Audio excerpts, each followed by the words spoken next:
to take a 5 minute break. So I'm gonna go ahead and do this. I'm gonna put the nice little picture up.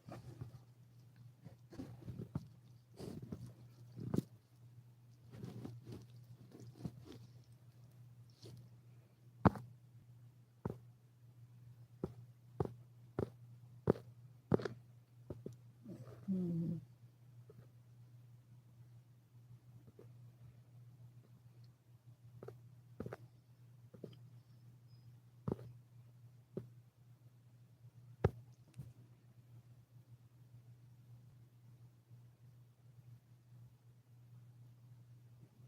Okay, so they're over there.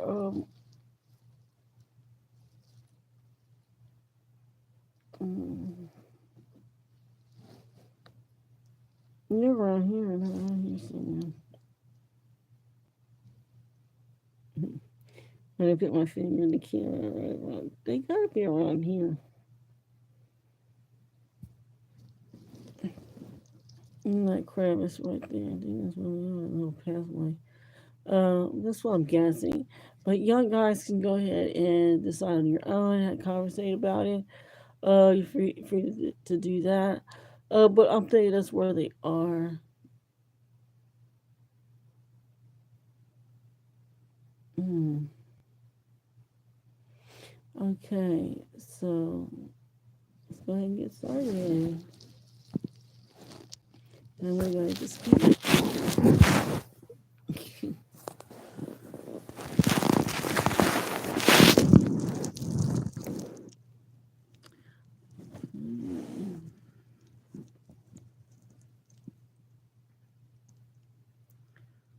I'm going to start on the top of the page of 700.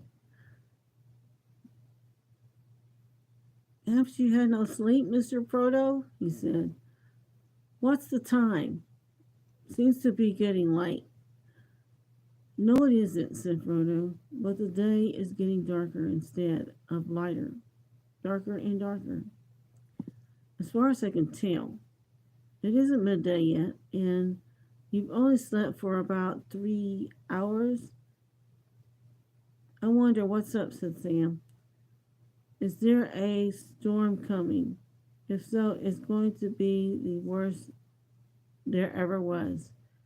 We sure wish we were down a deep hole, not just stuck under a hedge. He listened. What's that? Thunder or drums, or what is it? I don't know, said Frodo. It's been going on for a good while now. Sometimes the ground seems to tremble.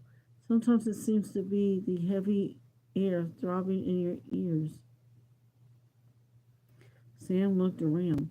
Where's Gollum? He said. Hasn't he come back yet? No, said Frodo.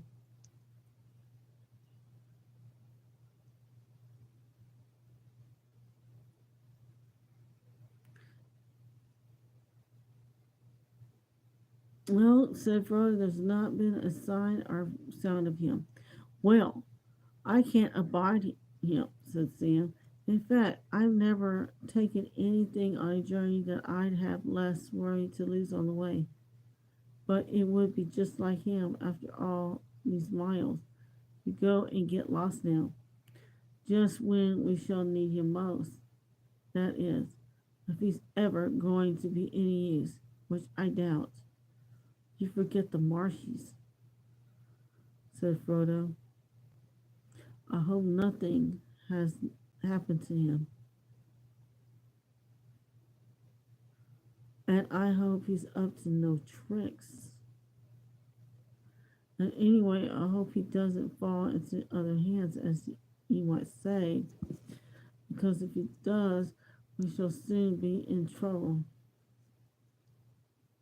At that moment, a rolling and rumbling noise was heard again, louder now and deeper. The ground seemed to quiver under their feet. I think we're in for trouble now, anyhow, said Frodo. I'm afraid our journey is drawing to an end. Maybe, said Sam.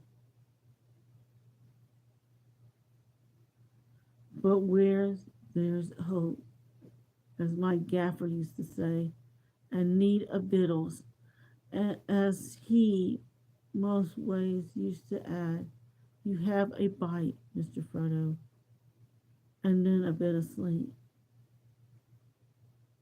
The afternoon, as Sam supposed it must be called, wore on. Looking out from the covert, he could see only a dim, shadowless world, fading slowly into a featureless, colorless gloom.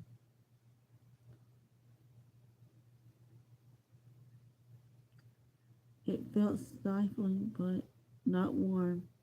Frodo slept unquietly, turning and tossing, and sometimes murmuring. Twice, Sam thought he heard him squeaking Gandalf's name.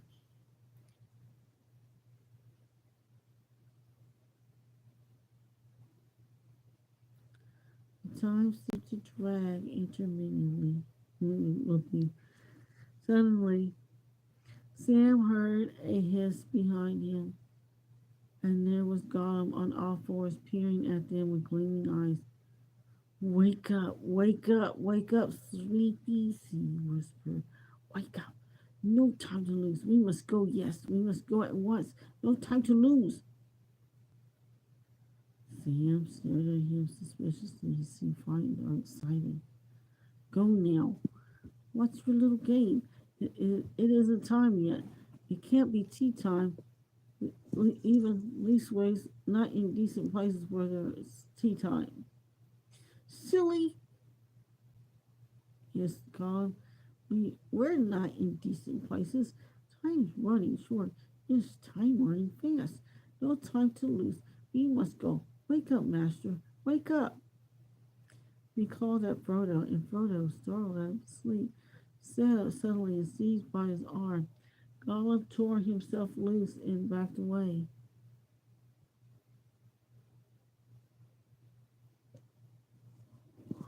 You must be silly, he hissed. We must go. No time to lose. And nothing more could they get out of him. Where he had been and what he thought he was brewing to make him in such a hurry, he would not say. Sam was filled with deep suspicion and showed it. But Frodo gave no sign of what was passing in his mind. He sighed, hoisted his pack, and prepared to go out into the ever-gathering darkness.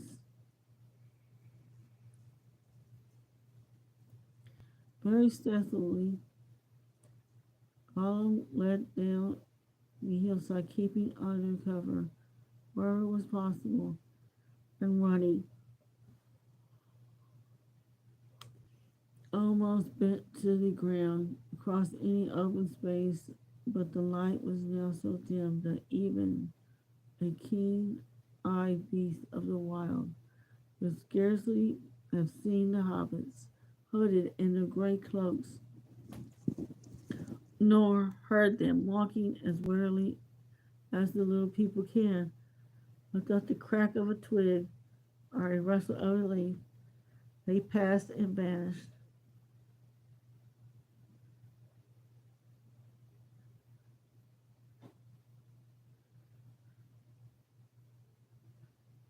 For about an hour they went on silently in single file, oppressed by the gloom and by the absolute stillness of the land, broken only now and again by the faint rumbling as of thunder, far away in drum beats in some hollow of the hills.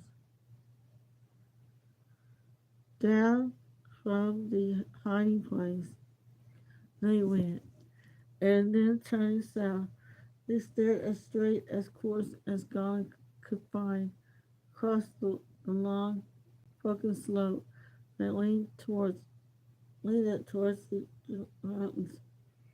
Presently, not far behind, running up like a black wall, he saw a belt of trees, As they drew near, and they became aware that they were of vast size.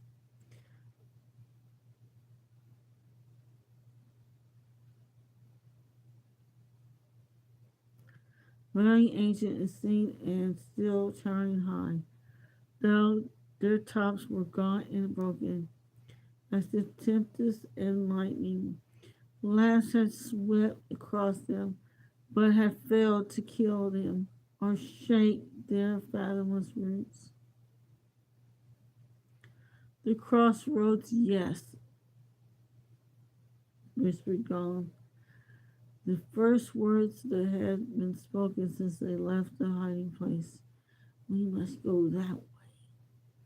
Turning eastward now, he had led them up the slope, and suddenly there it was before them, the southward road, winding its way about the outer feet of the mountains, until presently it plunged into the great ring of trees.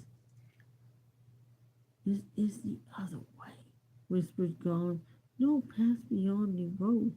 No path. We must go to the crossroads. But make haste. Be silent. As furtively as scouts within the encampment of their enemies, they crept down to the road and stole along the westward edge under the stony bank, gray as the stones themselves, and soft-footed as hunting cats. At length they reached the trees and found that they stood in a great roofless ring, open to the somber sky, and in the spaces between immense walls rose the great dark arches of some ruined hall. In the very center, four ways meet. Behind them lay the road to Morannon. Before them it ran out again upon its long journey south. To the right, the road from Old Oskalon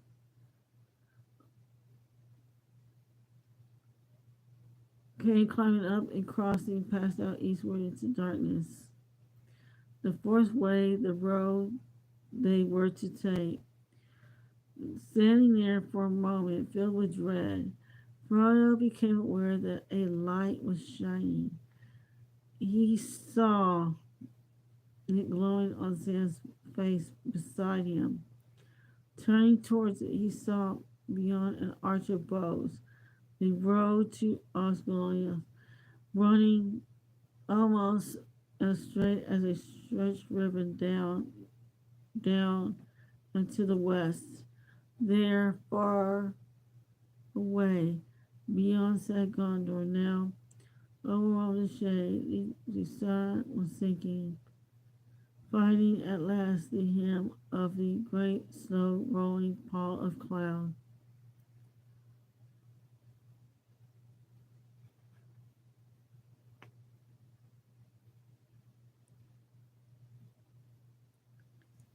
And falling in an ominous fire towards the yet unsullied sea. The brief glow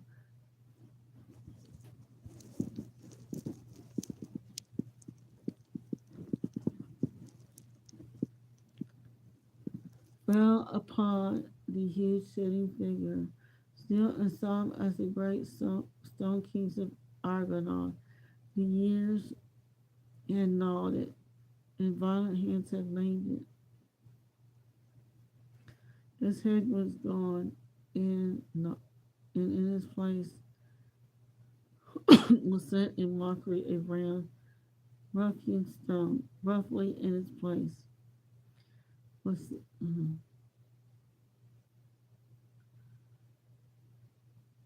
rudely painted by savage hands in the likeness of a grinning face with one large eye in the middle of its forehead.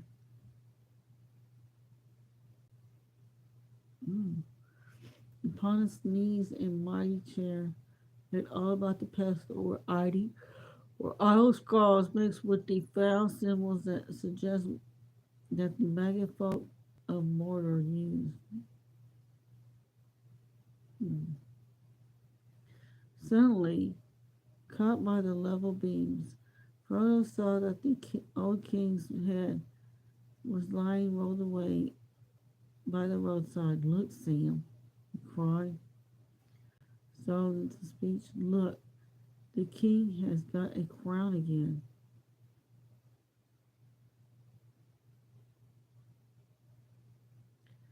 The eyes were hollow and the carven beard was broken.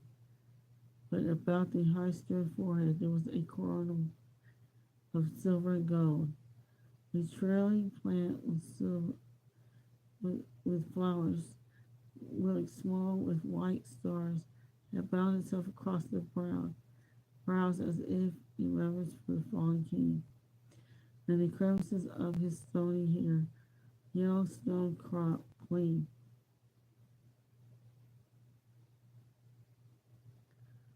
They cannot conquer forever, said Frodo. And then suddenly the brief glimpse was gone. The sun dipped and vanished, and as if at the shuddering of a lamp, the black night fell. Okay, everyone, that is the end of chapter 7, Journey to the Crossroads. Next chapter is the chapter 8, The Stairs of Cirith Ungol. I will post up a couple of illustrations from the book. And one is from the chapter that was just read. And then it's going to be a couple ones from the next one.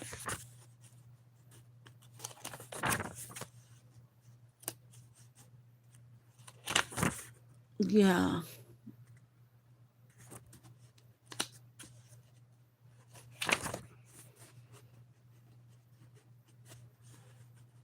So this is going to be interesting. I will go ahead and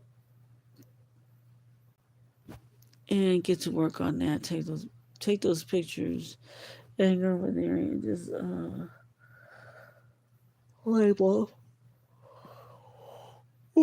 Well, anyway, I'll go ahead and do that while everyone will have a nice evening. And well, I know it's warm outside, but having a nice cold iced tea. Okay. Later, everyone, safe travels. Take care.